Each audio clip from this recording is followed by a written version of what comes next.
So this is a part 2 of installing the yellow speed coilovers on this W220 S55 AMG. I already got the rears done, and now we're tackling the front, which are these bad boys. And I already did the other side of the front one, and the whole OEM shock was bent. Just crazy, because this thing is no joke. This is like a thick shock. But anyways, let's slap this coilover on in the front and get this thing back together. I'm pretty stoked, and I can't wait to drive it after.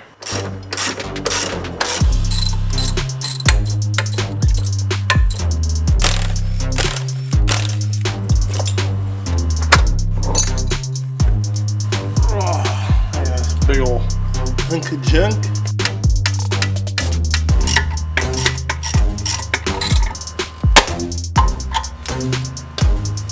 Old lower control arm, new lower control arm. Okay, now we got our yellow speed coilover to slap in.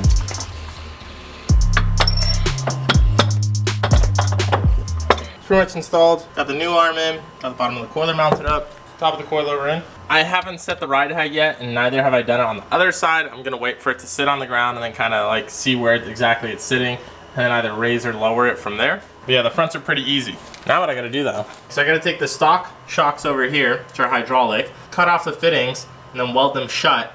Do that with all 4 of the shocks, and then reinstall that capped off fitting on all the lines over here, so that way all the hydraulic fluid gets capped off and it doesn't start spraying out when I start turning on the car and the power steering pump is running.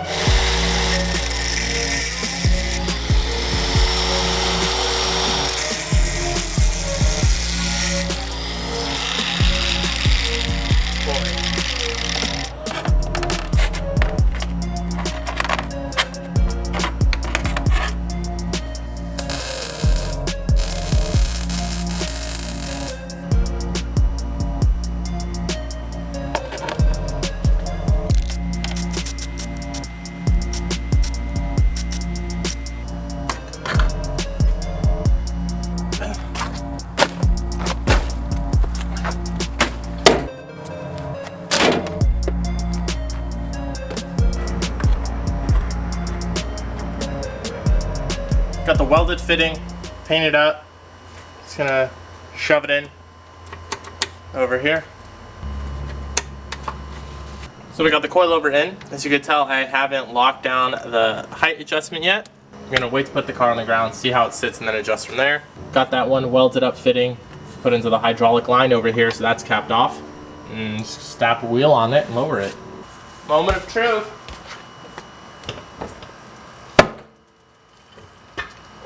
Freaking hot, boys. The rear's looking pretty good. The front is retarded high. Really need to pull this car out to kind of like actually see it and give a view. But I'm gonna make the front a little bit lower, make them equal to each other, lock it in place, put the rest of the caps on all the lines. Then I'm gonna drive around for a bit on it, wait for the suspension to settle, and then once the suspension has settled, I'll readjust all like the ride height and everything. Yay. Drove the car around for about, I think, like 100 or so miles. Got it to drop down a bit and actually settle. Hasn't settled crazy far, but settled a good amount. So now what I'm gonna do is I'll lower the rear a little bit more, and I'm definitely gonna lower the front quite a good amount, and then we'll get this thing actually pretty low. As for the ride quality, right now it's so much better than before, because before, I mean, pretty much anything was better than before.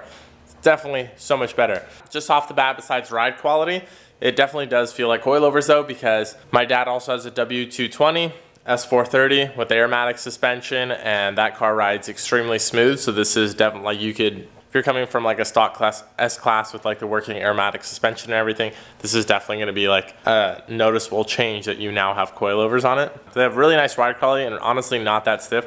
Unlike my 240, like my 240 over here, you can definitely tell, like obviously it's on coilovers, has a full cage, it's pretty stiff. But with those coilovers in that car, still pretty comfortable to drive in. See, we got the coilover over here, and we're threading this entire assembly down into this.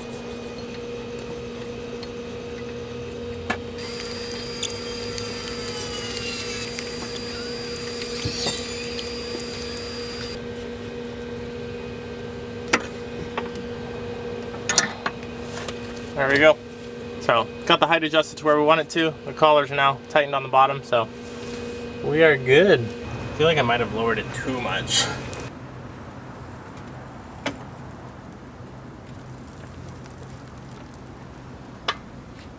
Here's the final height set out for the car. Do a quick walk around right here.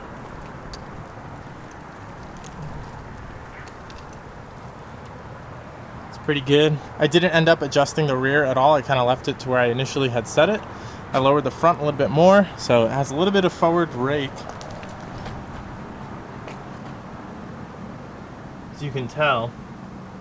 And the reason I did that was just so if I have like 5 people in the car and then stuff in the trunk as well, it's not like, you know, ridiculously leaning back. It'll actually kind of level out and look more normal. So I think we did pretty good. It still has about like another inch to go lower in the front, and it still has 4 more inches to go lower in the rear. So, I mean, you could pretty much make this thing guaranteed undrivable. Yeah, you can see how low it is right here though. The thing that really bothers me about this car is that even though we pulled everything out on the impact area right here, you can tell that this wheel still sits further back. All right, take note of that. And now look at this side. You can tell that this wheel sits more forward. So that bugs me. So that bugs me still. And I can't tell necessarily where the damage is at. All the arms look like they're good. I already replaced the main arm that would be broken, and that hasn't really fixed it. So it's either like the knuckle, the top control arm, or the other lower control arm, or even just the bottom of the frame rail. So the top of the shock tower is good, but then the bottom frame rail is all messed up. I don't know. So now we're gonna go out and take it over the same speed bumps we did with the broken ABC suspension, so we can see how much better it actually handles now. And on top of that, I'll also set the suspension to the softest setting as well as the hardest setting, and then the recommended settings, and then we can see the difference in the ride quality. All right, let's go. Oh yeah, so immediately inside the car, it basically gives you this warning light over here that for the active body control, blah, blah, blah, it's on, that sort of thing. You can't really click it away. Now, they do, I believe, sell modules in order to get rid of that and make it a white light, and then you can just click out of it hitting the R button, but once it's red like that, you can't do that. But I don't really care because, yeah, lol. So right now we got the softest setting on the car. It's pretty nice, it's pretty comfy. I feel like this is still stiffer than like an Airmatic setup, but I mean, to me, it feels very nice. Also, the motor mounts have gotten progressively worse. Wee boy.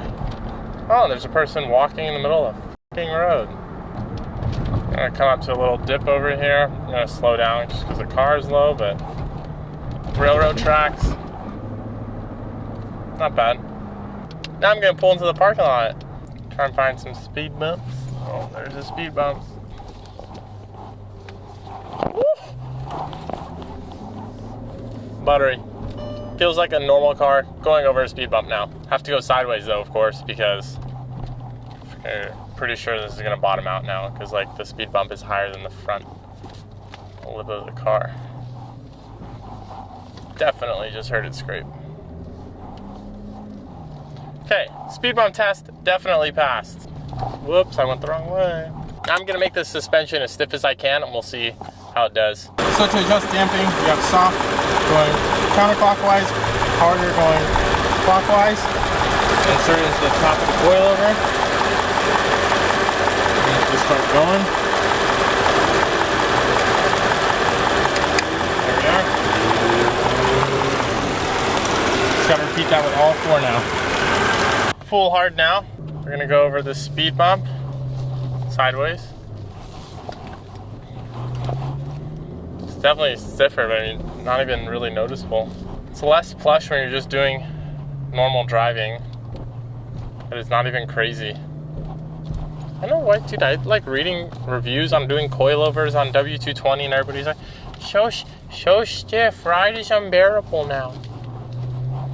Boy, still in S-Class. A little more boing boing action. Alright, overall not bad. This is just mild testing, of course, in a parking lot, but on the hardest setting, I can tell it's obviously stiffer than, it's stiffer than the softest setting, but it's not even unbearable. It still rides really well. What I'm gonna do now though, are the recommended settings, and then we can talk about that. We're gonna drive around some, holy f***, this driveway is steep. Scraping bumper, yes. Oh, come on, lassie. Hell yeah, brother. So I'm going 50 down a road right now. This handle's nice. How is it this is full stiff, and the handle's still super nice? Train tracks.